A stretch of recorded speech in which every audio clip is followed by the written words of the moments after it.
Somewhere beneath the mask, behind closed doors, beyond the limit of any curve, is a place penetrated only by your imagination. A place where limits cease to exist, where fear runs rampant, viral. A place where even the most innocuous and mundane of occurrences is allowed to incubate and infect the mind. Do not attempt to distance yourself from your screen.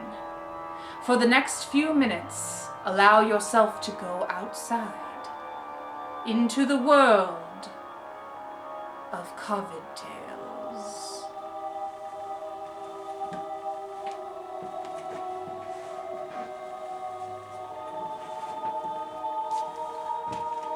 Chapter 2, The Yeeting Pier. As the dark times began to take an ever more irresistible hold on the masses, the body count began to rise. The mortuaries and funeral parlors soon had no choice but to turn away the bereaved, and local coffin rites were no longer able to keep up production. Thus, out of grim necessity, more peculiar funerary practices began to take place, impromptu and improvised though they were. For those seeking comfort in their bereavement, it was as much absolution as there was to be had, at a time when more dignified means of burial were in short supply. So it was that whilst taking a leisurely stroll in the gloaming of an unseasonably cool April evening along the shores of Lake Erie, your humble narrator heard a distant dirge being sung nearby. As I crested a hill along the coastline below, it grew louder as robed figures silhouetted by the sinking sun made their way single file to the lengthy walkway, stretching a furlong or so over the water.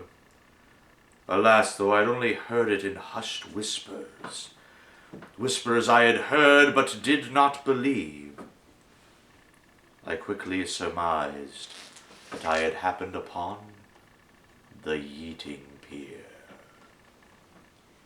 Will you come to the Yeeting Pier? There's lots of eating to be done over there. They've run out of coffins to bury the dead. The smallest of the dead will be eaten instead. Will you come to the Yeeting Pier? There's lots of eating to be done over there. By the water's edge in the dark of night, the sound of the splash means you've eaten it right. Will you come to the Yeeting Pier? There's lots of eating to be done over there. You will reach the pier if you're not full grown. The smaller you are, the farther you're thrown. Will you come to the Yeeting Pier? There's lots of eating to be done over there. They've run out of coffins to bury robed figures, the dead. The mothers, smallest of the fathers, dead will be brothers and eaten sisters alike instead. approached the end of the pier, cradling the lifeless bundles of once promising human flesh in their arms. Each in their turn, as they reached the end of the pier, took a last moment to look upon the still and sullen faces of their young. A final moment, perhaps, to contemplate all that they could have been had they been born to a more kind and forgiving world. Indeed, some took more time than others in their bereavement, but every single last look ended the same, with the crushing realization that such times were not to be had. Thus each in their turn reared back with their lifeless bundles, and with a resounding yeet,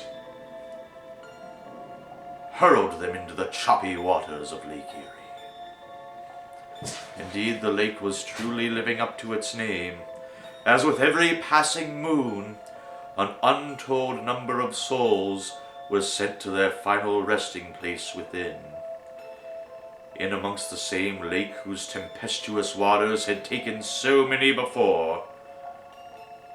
Alas, as though it knew the gravity of its current task, the waters became suddenly calm that evening.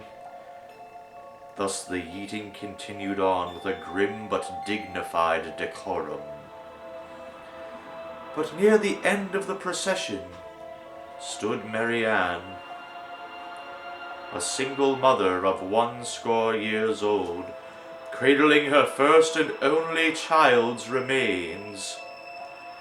Having been made great with child the year before by her childhood sweetheart, her man had alas abandoned her to seek his fortune in the West mere months before their child's birth. 'Twas not long after that Mary Ann received the disheartening news that that child was to be her last, as her womb had become a barren and rocky place in which no seed could find purchase.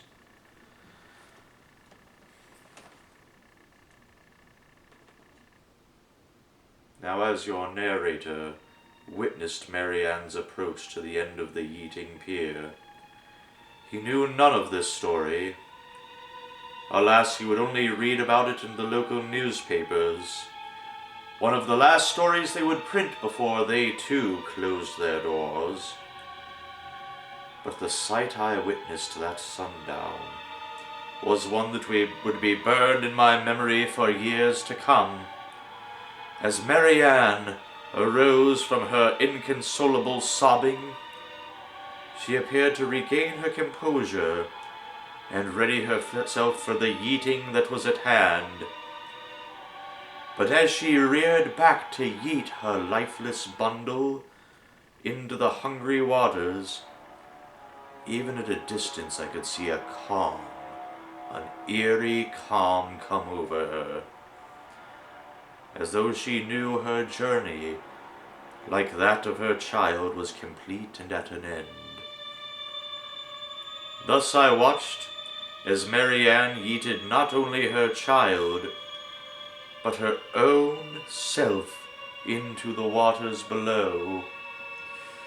For though her child had no choice but to be taken by the COVID, Mary Ann herself would choose her own way out. Will you come to the Yeeting Pier? There's Join lots us next of week eating to be done for Chapter over 3, there. The They've Masses run in out the of Median. coffins to bury the dead.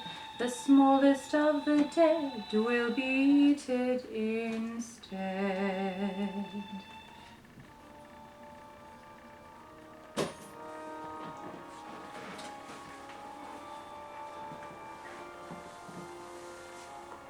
We warned you that your stay would not be long.